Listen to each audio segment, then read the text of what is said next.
Aidai, rungtynės iš pradžios turėjo būti su viena iš paskutinių turnyro lentelės komandų, bet susiklostė taip, kad trileris kaip turi būti. Neįvertinat vėl varžovų?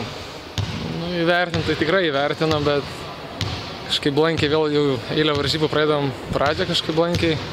Duodam varžovom įsižaisti ir paskui patys turim dėl to vargti. Nežinau, čia ar paskutinį ar ne paskutinį. Paskutiniu metu jie gerai žaidžia iš tikrųjų. Pirmą tritaškį pats pataikai, beje, komandos ketvirto kėlinio pradžia.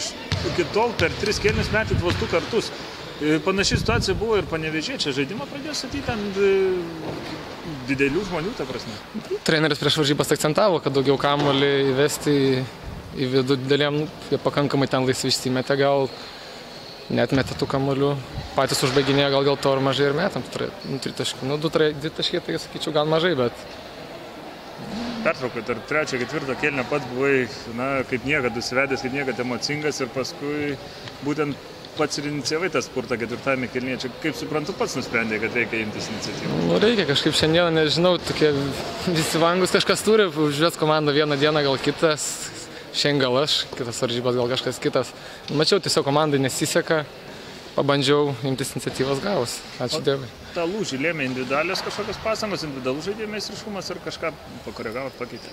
Aš manau, gal daugiau pradėjom skirstyti vieni kitiem kamuolį, tiesiog komandiškiau gal pradėjom žaisti dėl to ir tie tritaškiai, kelis tritaškius įmetėm ir iš po krepšio ten.